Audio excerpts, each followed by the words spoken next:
He is gone. And Birnbaum is hurt. Touchdown, Idaho. Birnbaum's down at the 33.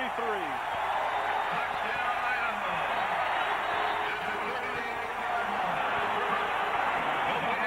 His back or his neck, but you can see pressure right up the middle. Tosi will come. Nofoinga comes up the middle, and there's just a big pressure that's put on by Tosi, and then it's off to the races for Nofo. Huge turn of events. Cougars were looking like they were going to put it in the end zone or get 3 out of it. Touchdown like they did, Baylor did to UNLV. What an incredible finish to that football game a week. We are the tide from the north, we're brave and we're bold. Defeating our rivals never gets old. Making our way to the Big Sky Conference. Watch out, 'cause here comes the silver and gold.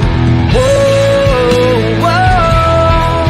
This is Tubbs at the club for the Vandals of Idaho. Welcome back, Tribe from the North, and Brave and Bold, to the official, unofficial podcast of your Idaho Vandals and the Vandals affiliate on the Big Sky Podcast Network. I'm your host, Brian Marceau, here today for a special Tubbs short, meaning we're going to get right to the meat of the news immediately. We're at Around the Bar already, brought to us by Hughes River Expedition. The only reason I'm here tonight, maybe I should give people a warning. In case you're a Vandal who does not know what the Battle of the Palouse is when reading the title, this is a basketball-specific episode. So, look, we have Big Sky Media Days coming up July 25th. We're going to jump right back into football. But, hey, basketball just stole headlines for Idaho for a night, and we need to talk about it now. The news, this just published from the Spokesman Review, written up by Peter Harriman, though we got an assist going over this from an old Tubbs of the Club friend who shall remain nameless, but let's just say we're happy to have him. The news is this coming basketball season, so for the 2022-23 basketball season, Idaho is not going to be playing Washington State. This is going to be the first time this game has not taken place since 1906. Which, look, I'm reading right from Peter Harriman's article right now. Since 1906, Washington State and Idaho have played 277 times over those 116 years. So, yes, that's a century and change that are really out the window now. Game is simply not going to be played. It doesn't have the same level of energy it once did, but if you went to the game this last season when WSU beat Idaho by 50, that was the best attended game at ICCU the entire season. So before we even get into the meat of the news, there's probably going to be some people who wonder, hey, does this game even matter? You know what? It does. If you're a fan who cares about the traditional part of sports, the history part of sports, the fact that even though these two schools operate in different stratospheres of college athletics, this game was still played for over a century. That matters to people a lot. So look, the news, like I said, Idaho is not going to be playing Washington State this season. We're going to go over really quick, reading right from Peter Harriman's article, the basic information we have on why from the University of Idaho side. This is Zach Kloss right now.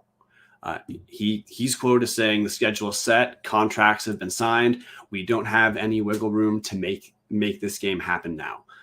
Apparently, Idaho attempted numerous times to keep the series going. Here's Kloss again, quoted by Peter Harriman. We were told multiple times they weren't going to play us. So that's they, meaning Washington State, told Idaho would not be on their schedule for the upcoming season. All that WSU has said so far, and I mean, keep in mind, Washington State's athletic department is a little bit busy with football stuff right now. They're quoted by Peter Harriman as saying, we are continuing to work through finalizing our non-conference schedule for the upcoming season and will release once complete. That's their statement. So now we have, okay, why in God's name is this happening in the first place? Like, if you read the quotes from Idaho, it makes it sound like what Idaho is wanting people to understand is that, hey, Idaho held up their end of the bargain. We just wanted to keep the series going. There's a little bit more to the actual picture of what happened. I'll get to that in a second, but I guess I first want to go over.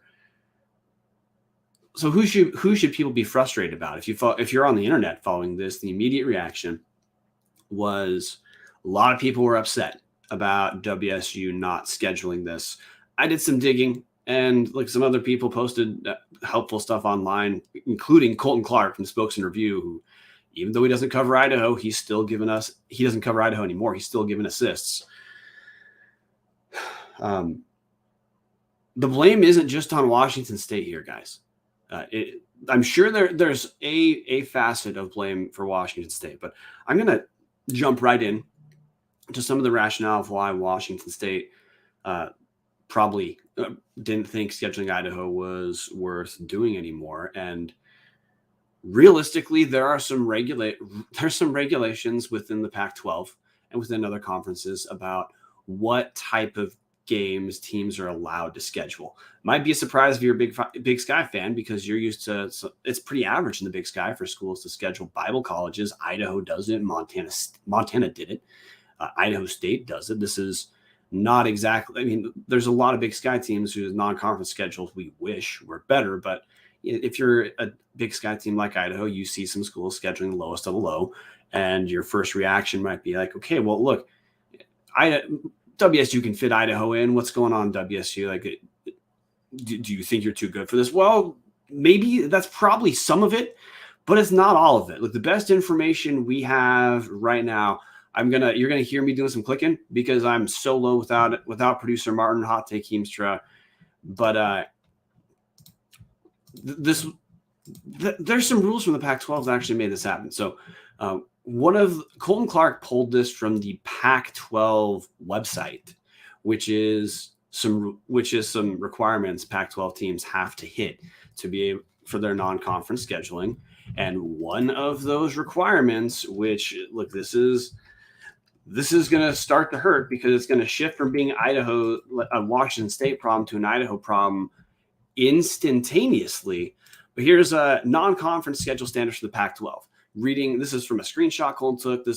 I'm reading directly from Pac-12 bylaws. Pac-12 implemented non-conference scheduling standards beginning with the 2020-21 season with goals of improving out-of-conference schedule strength and increasing the number of NCAA tournament selections. The standards include: 1, a non-conference 5-year trailing average of opponents' net ranking must be 175 or less. So to paraphrase, the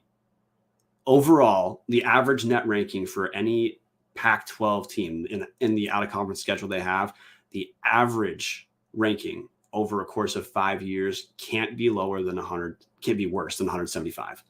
2, no participation in road bye games, relatively self-explanatory.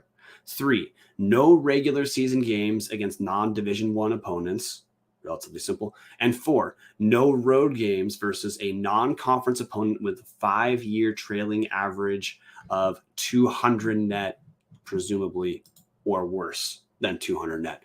Well, this is where things flipped on their head right away, because that last bullet point of no road games versus a non-conference opponent with a 5-year trailing average of 200 net. What in God's name do you think Idaho's 5-year trailing net is? The last 4 years, we're plus 300. We have one good season in the last 5. That was Verlin's second to last season, the Vic Sanders year, where Idaho finished third in the Big Sky, lost early in the Big Sky Conference tournament.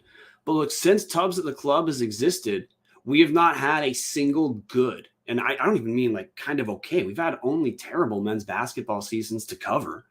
So do you think Idaho is even close to 200 net rating? No, we're nowhere near close. So right there, we're out of the picture. A person might wonder, okay, like how much is this rule actually enforced? Washington State's part of they have a home and home series with historically black college universities. I think they played Alcorn State this last season. Alcorn State is a terrible basketball team too. So look, you might have a question about, okay, well, was there some special exemptions granted for this? Clearly there had to be, but for Idaho, look, we don't hit that marker, but there's another question too for can Idaho hit that marker? It's that 5-year rolling average of out of conference net ranking must be 175 or less. Well, Idaho was about 340 last season. So for WSU to have a team paired with Idaho, they suddenly have to have a pretty tough out of conference game scheduled right off the bat to match Idaho. So separate question is going to be, look, what kind of commitment does WSU have to this rivalry? And before we go further, I'm not completely going to shit on WSU here. WSU has been playing Idaho home and home here for a while. A Pac-12 team traveling to a Big Sky school, and before that, traveling to a Sun Belt WAC school. That's a lot of grace extended by Washington State to have kept this rivalry going on and on and on. But Idaho, we're now at the point where Idaho's been so bad these last 5 years that for Washington State to even throw Idaho on their schedule, they now have to look at future scheduled games for that season and moving forward, where they have to schedule better teams to make up for how bad Idaho's been. I do not know to what extent Washington State should be obligated to have their entire out-of-conference season orchestrated around playing Idaho basketball. But I mean, if you're a listener right now, you can probably tell the answer is, look, there's only so much you can ask for. Now, I know this, of course, is not simply a regulatory thing. Look, we've seen other schools do this. Look, Boise State did this with Idaho, where it's a dumb game to lose. This is a dumb game for Washington State to lose. Attendance, even when Idaho's terrible, has been pretty good. And if you look at WSU attendance figures throughout the last few seasons, they're not exactly selling out Beasley. So there certainly is some money to have been made by playing this game. Also, in maintaining the schedule, it would have been at Beasley this year if it would have stayed on its typical schedule. So it's dumb. It's heartbreaking to me that this isn't happening. But honestly, most of my focus here of frustration is on at the University of Idaho and what we've done with basketball these last 5 years. Where Washington State is honestly looking in a way it had been like the opposite of Boise State, where look, Boise State stopped playing us in football in 2010, or right around 2010. I don't have stuff pulled up, you guys, so you'll forgive me on this one. But for Boise State, for Idaho, because how bad we were at football around a little bit for a lot of the FBS era, especially the back end, the FBS era, when Idaho was playing, Boise State would have taken a pretty significant hit in their strength of schedule. Look, I know that's not the only reason why the game wasn't played, but that is a reality. When teams are competing for something like a BCS bowl berth at the time for Boise State, or today, Washington State last season, they didn't make the NCAA tournament as an at-large team, but they're under Kyle Smith, they're not the kind of team that you would laugh at the idea that WSU might make the NCAA tournament as an at-large. If that's the team's aspirations, playing Idaho hurts. It makes it harder for WSU to have the kind of resume to maybe get into the NCAA tournament as an at-large team. So the thing I'm going to circle back to here is, look, one, we know the tradition stuff. Like, if you paid attention to realignment, it doesn't matter what administrator talks about what tradition. That obviously just doesn't matter for college athletics, in particular at the level Washington State's at, where it's Power 5, or until the Pac-12 is officially dead and it's the Power 4 and the G6 or whatever the Pac-12 becomes, they're still Power 5. We know college athletics at that level, like, no, everything's driven by money. We like whatever people say about traditions means nothing. Look, I mean, Florida and Florida State aren't even in the same conference. We know the University of Washington applied to be in the Big Ten and to leave the conference WSU's in, meaning likely the Apple Cup, if that part comes to fruition, is gone. Which is just another example to say the traditions, all the stuff that a lot of us care about and what brings a lot of us to college athletics, it just does not matter. It needs to just quit being part of your calculus. And look, Idaho has a version of that on our own. We've talked about this on the show. Idaho no longer has University of Montana as a protected rival in football. That was not the Big Sky ripping that game away. When I went to Media Day last year, it was pretty clear, talking to anyone affiliated with Idaho, pushing for Idaho State was the goal. There was no disappointment stated about the loss of Montana in a yearly type of way. The push was for Idaho State, which has never been a real historic rivalry. I'm game to be excited for the game, but I think, look, every listener knows, I bet that ICCU money going to both Idaho and Idaho State in football and basketball, and Lord, everywhere, I bet that had something to do with that. That's me just speculating. No one said that on the record, but we're not morons. We know there are other influences here. And look, again, this is an example of Idaho doing that. So of course, like, this is the traditions only matter as much as they matter to you, the fan. But in terms of scheduling, it's not. No, dude, it's all, a lot of it's money. A lot of it's what makes sense, which is where I'm going. This is where my focus is on Idaho.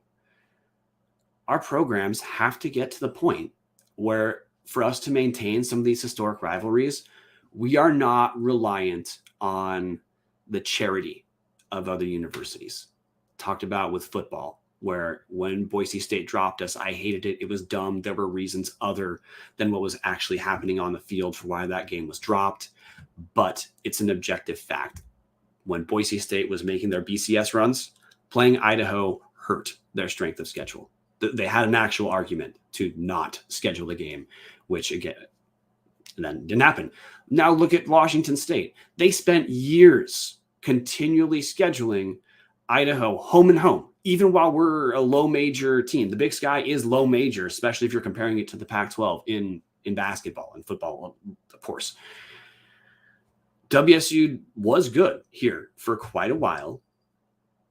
And whether this is the actual reason or not that what's happening on the court is the true rationale why Washington State's not scheduling this anymore, it's real.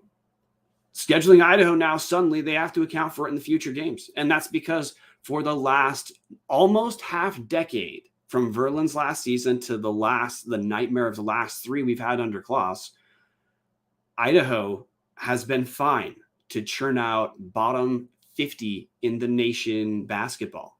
I mean, Kloss is entering the last year of his contract. It would have cost $75,000 to buy out his contract. That's nothing. Terry Gollick thinks she has the right guy. Well, look, this is what you get when you have a guy like Zach Kloss around for 3 years, winning sub 10 games every single season. I mean, look, this last season, we won 7 D1 games. It was treated as though this was a huge improvement. It's 7 D1 wins. A college basketball season's around 30 games. 7 D1 wins is meaningless. But look, this is what you get when you throw away around half a decade on terrible basketball. The charity, if you want to call it charity, of WSU, whatever rationale let them decide, hey, we should keep being involved in this game, whatever that was, ran out. And look, we were separately told that WSU, and I reached out to the university. I reached out to Colton McCree. His answer was he was not aware of this. So I'm not saying this is officially confirmed by the university, but we were told WSU offered this as no longer a home and home, but that they would schedule Idaho as a bye game. So the game always being in Washington State. And we were told Idaho refused that offer. Now, if it turns out that is not the case, well, then you know what? Apologize. We'll correct the record, say on the show, even add it to the notes that piece of information was wrong. So, take it with a grain of salt if you want to. This is not BS news. Allegedly, Washington State offered to play Idaho year in, year out, but in Pullman. At least that's our understanding what the offer was, or at least for the upcoming season. And Idaho said no, they would not. There's Vandal fans who might say, look, this is the tradition, it needs to be home and home forever. Well, I gotta tell you, it's pretty wild that Idaho even had a Pac-12 team coming to Moscow like we did last year. They beat us by 50, so whatever. But this is just the era we live in now. In around early 2000s, University of Montana played Stanford in Missoula. That was the last season University of Montana won an NCAA tournament game, which happens to be the last season the Big Sky Conference team won an NCAA tournament game. That's just not the world we live in. There's not this army of Power 5 teams that will maintain a tradition that involves them playing a road game against a low major school. I think it's dumb. I honestly think it's more cowardice on the part of the Power 5 schools because they're terrified of losing. And as a result, we do get a worse college basketball product. But that is the world we live in today. And look, if Idaho's going to keep having terrible seasons, we had to know at some point that home and home thing might go away. If Washington State truly did offer to schedule this game as a bye game regularly, and Idaho said no, that it's absolute idiocy. So, my adjudication on this overall, to bring it to a close pretty quick. Yeah, I'm annoyed at WSU. I probably give them 20 to 25% of the blame here. I'm sure that there's rationale beyond just the competitive issue that I brought up earlier about needing a strong enough strength of schedule and not being willing to orchestrate much of their out-of-conference schedule out around getting to play Idaho. But those parts are real. And clearly, from a practical perspective, why in God's name would WSU, if they have these regulations through the Pac-12 to work around, look, if Idaho's going to be bottom 340 in the nation, it's the trouble of scheduling Idaho just doesn't justify itself. If Idaho's around 200, well, sure, that's fine, because suddenly you don't have to schedule a top 60 NCAA net team to hit that 175 net ranking average over the course of 5 years for out-of-conference schedule the Pac-12 requires, or you don't have to hit that. You don't have to worry about hitting the other one, the regulation that really kills us, which is Pac-12 teams can't schedule road out-of-conference games against a team with a rolling 5-year NCAA net rating of 200 or worse. That's us. So the majority of this, I put this on the University of Idaho. I put on athletic director Terry Golick for being okay with what Zach Kloss has had these last 3 years. By the way, if Idaho had more energy from a new coach coming around, I bet WSU might think, we'll get a little extra ticket bump from a new coach. We'll try this one more year. I put it on Zach Kloss for what we've got the last 3 years. He doesn't own Verlin's last year, so Verlin contributes to this in his own way too. Although in that rolling 5-year number that we're talking about, Verlin also did contribute a good season when Idaho finished third in the Big Sky. But otherwise, look, this is the reality of having a sub 50 in the nation, like bottom 50 in the nation basketball team for 4 consecutive years, where, look, since I've covered basketball for Tubbs the Club, this is the 4th year. Last season's 9 wins, 7 D1 wins was the best season we've seen in 4 years. That's terrible. And that's the ceiling. That's the top of the mountain we've had these last 4 years. And for Zach Kloss, that's the top of the mountain, is 7 D1 wins in a season, 9 wins total. So the overwhelming majority of this is Idaho's problem. This is Idaho not taking basketball seriously. This is over the last few years. This is Idaho. Look, some of this goes back to Staben, of course, because Staben's the guy who fired Verlin, then with Pete Isaacson. That's how Zach Kloss got in there. But you know what? Pete Isaacson was out of the picture when Zach Kloss went from intern to head coach. And Pete Isaacson was not the guy who gave Zach Kloss a contract for more than a day. And Pete Isaacson is not the guy who this last season could have bought out Zach Kloss's contract for $75,000 and decided not to. No, overwhelmingly, look, there, as long as Idaho is going to continue to not care about basketball in terms of what we actually, in terms of, I don't care what people are saying out loud. I'm talking about in terms of what behaviors for the program. As long as Idaho's okay with Zach Kloss's last 3 years, this is what we're going to get. We're going to lose things that we like about the program. We're going to lose. I mean, it's hard to lose more respect than the basketball team has, but playing that Pac-12 team every year, also at home sometimes, look, that was a big deal. That's out the window.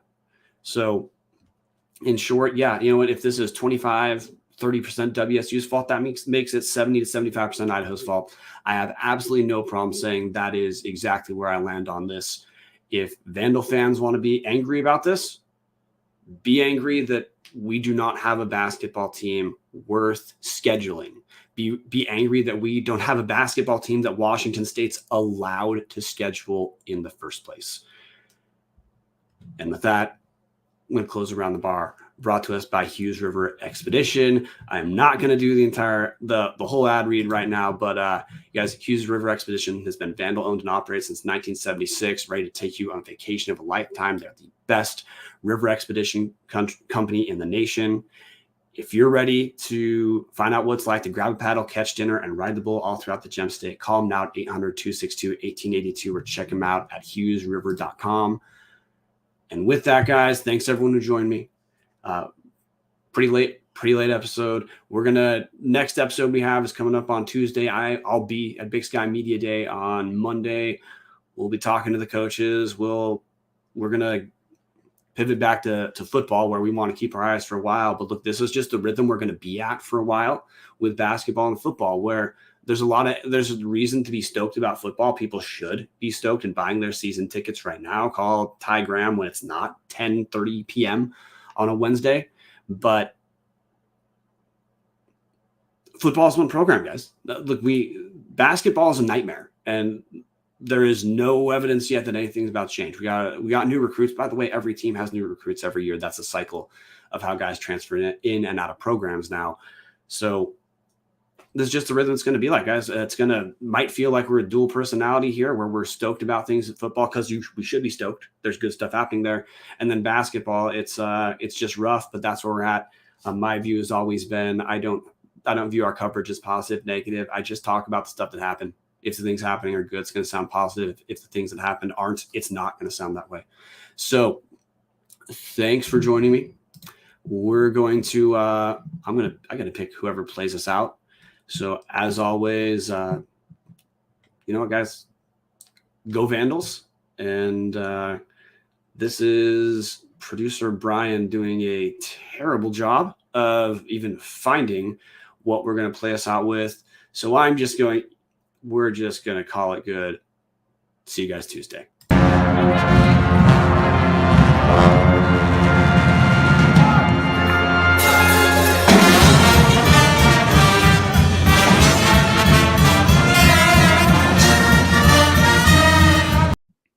Motherfucker.